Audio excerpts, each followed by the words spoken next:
Abuse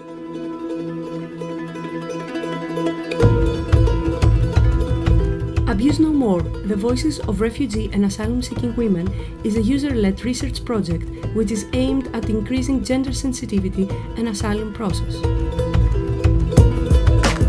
12 refugee and asylum-seeking women were trained as community researchers to interview 46 refugee and asylum-seeking women who live in London.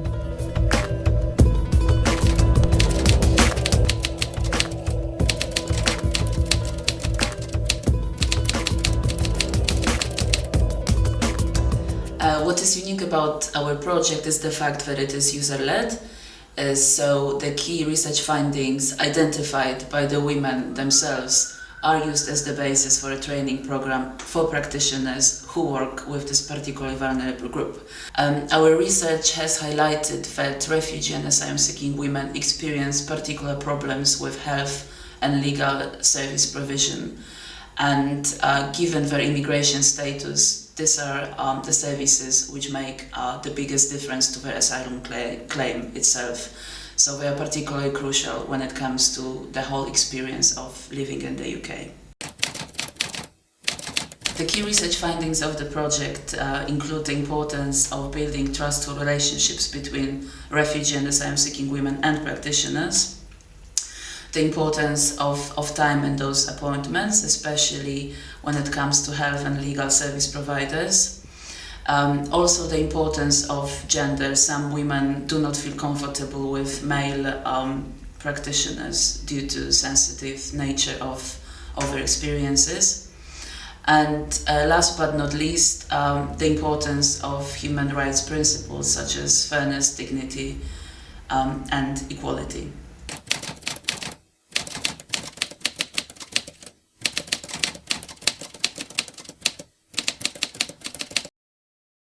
The main issue that refugee and asylum-seeking women face when it comes to accessing health services is the issue of access itself.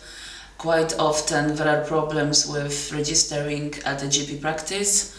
The people at the reception and sometimes the GPs themselves don't understand that women are actually entitled to healthcare in the first place, and they ask them for documents which they simply do not possess. I would like to register, please.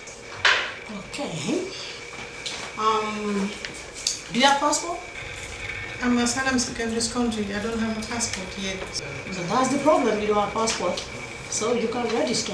I still have to travel all the way to my GP because my local GP couldn't register me to, because they're asking for a proof of bill, a passport, and a benefit letter, which I don't have. And after some time, I was still seeing the GP because of my complications. My real GP wanted to put me on, but I don't know if it is from the surgery. They just called me one day, oh, you are not entitled to NHS service anymore, and we are striking you off the list and everything. They just struck me off like that when I was seriously ill and I needed medications and a lot of things. So it was so devastating to me because I had to stay for a year plus with no GP and my case went worse. So by the time I could get another GP, which I did this year, my kidneys, my liver, everything has dropped so bad.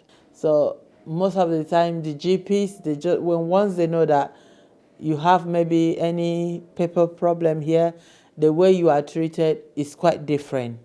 The way even the receptionists talk to you when they call you, and most of the time now, as the system is, they put all the things about you in the system.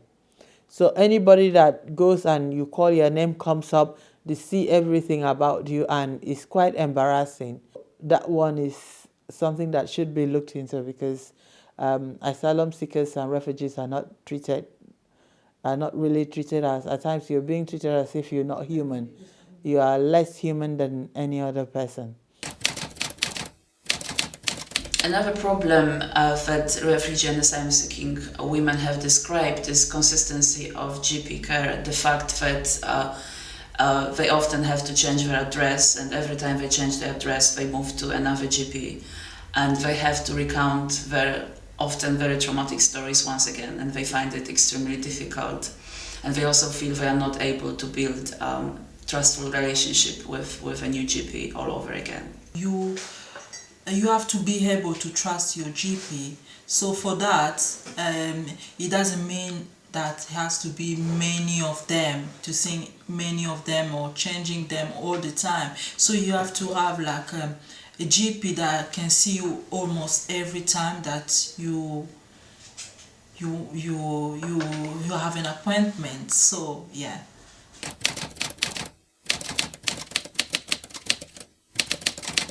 For quite a few women, even those who have been in the UK for quite a few years, it is still difficult to express their health problems in English, and there seems to be no provision of professional interpreting services available at certain GP practices, and some of the women are, for example, asked to come along with their friends or even their children to GP practices, which is not appropriate, because then the issue of disclosure of sometimes very private and difficult health-related problems becomes very challenging for those women then.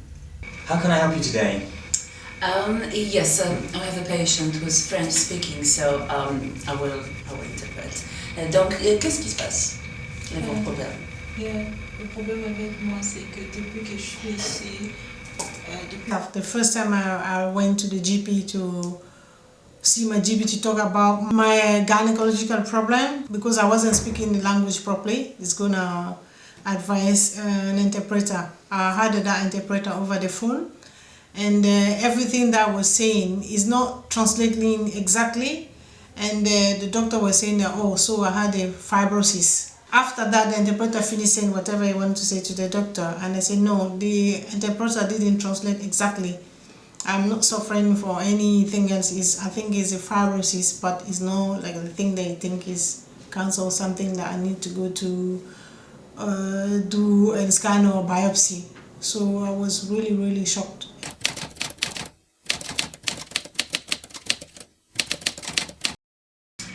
What brings you to the surgery today? I have a problem with my ears. There's a throbbing and I can't seem to work out what it is. A throbbing, yes? Yes. Is it just in one ear? Yes, just on the right hand side. Right. So I need to have a look at it. So you're going to need to remove your head covering. I'm not quite comfortable with that. Is there a female doctor that I can have instead?